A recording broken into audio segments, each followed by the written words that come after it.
General, let's talk about countries taking on their own autonomy. You are on African soil, not for the first time, but this would be a good moment to ask about one of the countries that has taken its own autonomy, and that's Bukina Faso.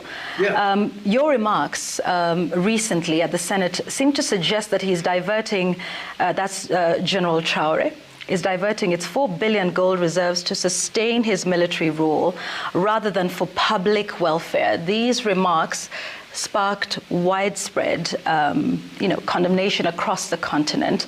What did you mean by that statement? Let me speak to Bukina Faso's sovereignty. They maintain their sovereignty.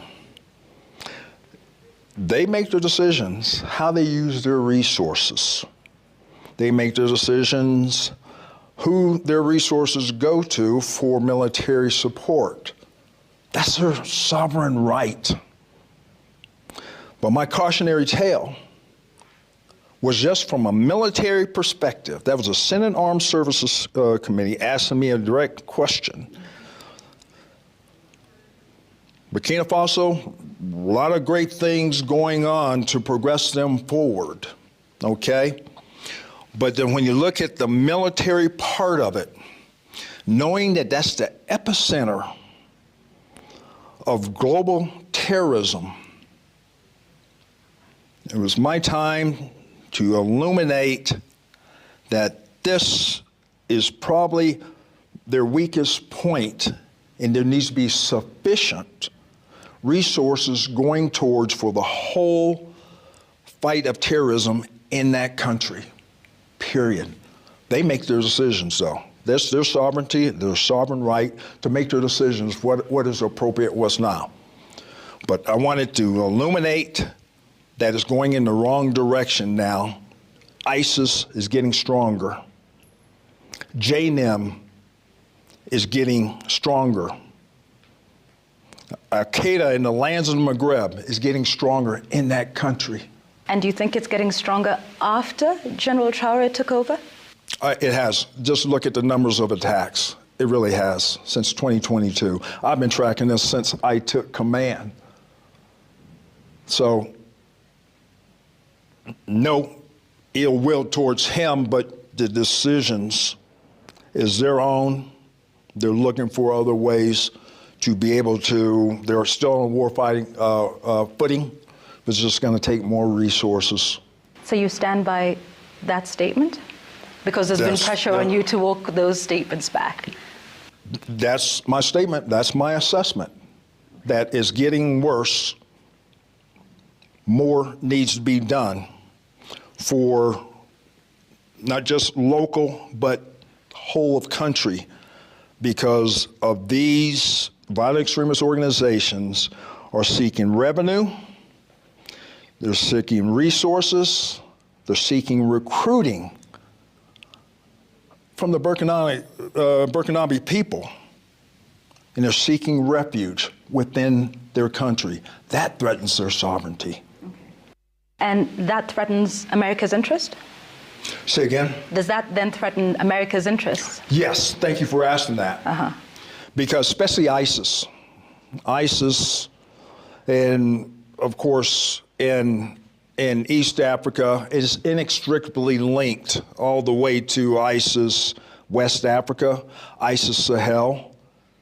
And there's going to be probably a move afoot for them to move and seek refuge within the line. So we have shared objectives, and we offer to work together with the Burkinabe government and border countries. Mali, Niger, coastal West Africa countries, collective, because here's what these organizations do. Here's what these terrorist organizations do. They seek refuge in the seams or the borders of these countries and lets them thrive and grow and lets them recruit, gain resources to carry on their illicit and nefarious activities against the populations of those people. And what would America, perhaps AFRICOM, be prepared to do? Would you be considering an ouster like we saw with Muammar Gaddafi in Libya? Because there's still many Africans who are yet to recover from that. If this is a bigger threat, as you say, in Burkina Faso, what is AFRICOM prepared to do about it? We do indications and warnings. There's a number of activities that we do, and we'll just go ahead and mention building institutional capacity. There's not going to be U.S. boots on the ground. Very, very small for exchange of ideas and training, exercises. Over time, that builds institutional capacity and capability in these armies. There, AFRICOM, we are working towards a burden sharing and a burden shift for their independent operations. That's our goal. We have the shared objectives because these same terrorist groups can threaten our homeland. So we're in concert. I was just in African Lion over in Morocco. A number of countries working together to be able to. Is Burkina Faso invited here today for this conference? Yes. Yes. They were invited to African Lion in Morocco. Yeah. Yes. Yeah. Like I said, we're moving forward. Okay. We're moving forward because we have that shared goal of defeating terrorism. All right.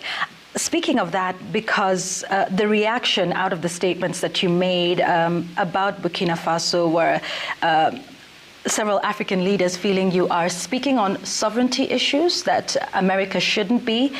And as a result, there are those who see the role of Africa as less of a partner in, the war against, shared threats, as you mentioned, and more of a protector of Western or American economic interests that allows access to Africa's vast mineral resources, and as more of a paternalistic relationship than one of respect amongst peers.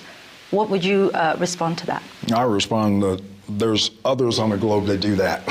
There's others on the globe that do that. I'm going to even bring it up. We should have even already know, okay? But I'm going to even bring that up. Okay. We respect the sovereignty. We respect their decisions. We respect their decisions of who they choose as a security partner. And then we measure the common denominator that's keeping these countries across the Sahel from progressing forward. In 2050, the largest workforce on the globe is going to come out of the continent of Africa. The youth need hope. They need peace and stability so they can hit their potentials. That's a long-range goal of AFRICOM as we look to help these countries set those conditions for stability and security so prosperity can be presented to all the populations and the youth. Pan-Africanism is real and it's strong, and there's an opportunity to come up on the global stage, and this continent can do it. That's what we really envision. So you're not concerned about China and Russia expanding their military and economic influence across the continent? We are concerned about it, yes. What about it concerns you? Well, their influence. Their influence may not be looked upon as being a positive influence. For who? For America or for Africa? Well, for Africans, okay? And then so Americans have that have that in mind, that for the African people and across all countries be able to hit their maximum potential and independence and sovereignty and also freedoms by rules-based international order, being able to get on the global stage and take a leadership role and provide for the people in peace and stability. Some of those aims are not the same. You say it doesn't align with the shared values? Well, what we watch is it does not, the continent of Africa does not need to be militarized, let's put it that way. Does not need to be militarized. And so we watch as far as security agreements and what does it mean? Is it really for the stability to fight the threats of a African country, or is it for them and their ability to establish a global hegemon of basis? That's what concerns us. We'll have to leave it there for now. Thank you very much. General Michael Langley. Thank you very much for speaking with us on Citizen Television. Thank you.